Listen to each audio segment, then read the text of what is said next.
The next company on our radar now is GMM Pfaudler. The Patel family will be acquiring additional 1% stake in GMM Pfaudler at around 1,700 rupees per share. The family will now own just over, little over 25% in the company, becoming the largest shareholder. Manish Poddar, CFO of GMM Pfaudler, is joining in. Manish, hi, season's greetings. Thank you for joining in. You know, before we start talking about the business, I just want to get this out of the way. Actually, more a question to promoters, but then since we have you here, what is your understanding when you interact with the promoter family? Will they be comfortable at 25%, or perhaps could there be an intent of increasing the stake even from current levels? Just in terms of the structure, shareholding with Pfaudler completely out now, should we expect any more changes in the coming months or not? No, I think, so thanks for having me on the show. I think Pfaudler DBG has been part of our business for well over 8-9 years now, with some 51% shareholding, and they have now exited completely. Whereas Patel family were at 24.2%, as you correctly mentioned. They've acquired another additional 1%, so now they hold 25.2%. While DBAG private equity is out, Chris Capital, another private equity, has come in at 10%. Stake has been acquired by them, and rest, of course, is in institutional investors and retailing. So further acquisition on the, obviously that question goes to Tarak and team rather than, to us as management. But yeah, they're absolutely committed. Tarak is the third generation entrepreneur. So of course, that's their fundamental business that they happy to run. So very recently, you all made an acquisition. You all acquired a mixing equipment company called Mixpro. The outgo wasn't significant, about $7 million. But what would be the revenue and margin potential or opportunity from this, say in FY25, FY26? Sure. So Mixel, what we have to see is in a larger perspective. So Mixpro in standalone, the Canadian business does something like $7 million equivalent and does a margin of something like 20+% EBITDA margins. But if you see the whole strategy around the Mixel, so we did something like 30 crores of business back then in 2019 or something. Then we acquired the Sudarshan Chemicals MST business, another 30 crores, so 30 plus 30. The India 60 crore business became 150 crores now as we speak. So that's something like $20 million equivalent in India. Then we acquired Mixel in France, which is again another $17 million, having branches in China as well. And now this Mixpro has come up. So the whole portfolio now collectively, Mixel portfolio, it turns out to be something like $45 million. The strategy behind this is Mixel has the market share of something like $3 billion. So from that perspective, if you see, we're just scratching the surface, and with this whole acquisition foray that we have done.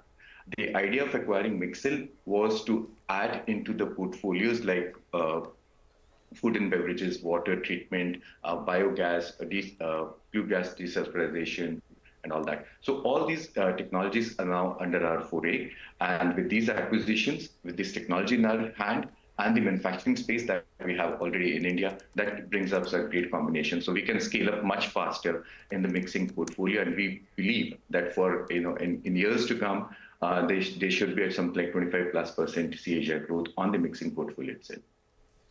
25% CAGR growth in the Mixpro portfolio. Mr. Poddar, hi, good morning. I think after the second quarter earnings, you had indicated that the demand environment, I think especially in the GLE segment, remains a little challenging for 3 to 6 months. Right. On both chemicals and pharma segments. Could you talk to us about how that has shaped up as we wrap up third quarter? And some numbers would help. I mean, how many orders did you take in Q3? How does that look as compared to Q2 or Q3 the same year, the last one? Sure. So, Prashant, Q2 we ended with 1,700 crores of order backlog, with 450 crores in India and balance in international business. So that turns out to be India having 5 months of shipment for the order backlog, and international business being at something like 8 months. Now, this year more or less is more like a time correction for the chemical capex, if you may call it. Why I say that is because if you see the earlier years, 2019, we were doing something like 400 crores of turnover. Now, last year we did, March 23, we did 1100 crores. On the international business, September 20, when we acquired, Pfaudler business was clocking $175 million business. Now they're almost like $300 million of turnover, with a significant improvement in EBITDA as well. So all in all, the past 4-5 years have been phenomenal run for the whole business.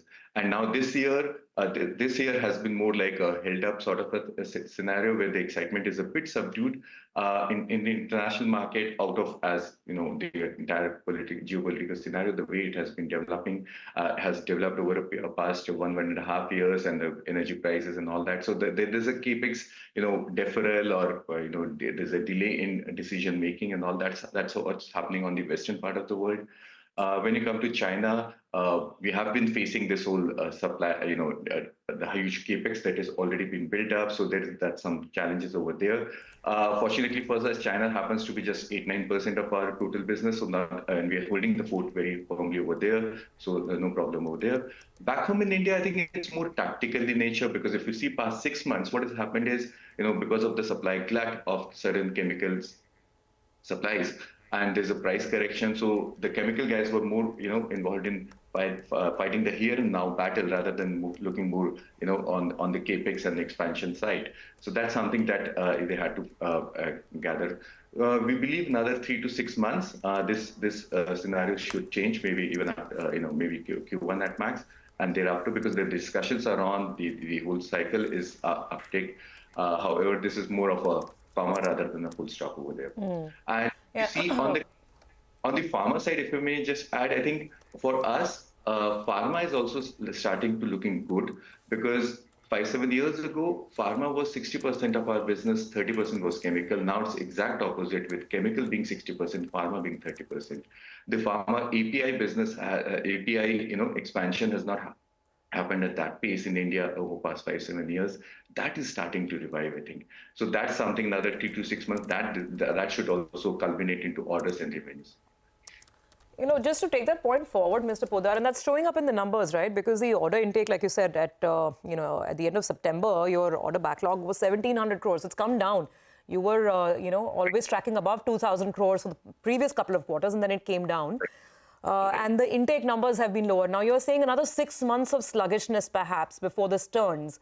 What will this then translate into in terms of top-line growth? FY24 and going into FY25, should we be prepared for a flat year or degrowth? What does it mean for top-line? Sure. So till first half, we have already done 1,850 crores of turnover. So, if you recall, our guidance was 3,700 for FY25. This year, first half itself, we are running at 1,850 crores of turnover. So that would mean that we are more or less on the target within this year itself.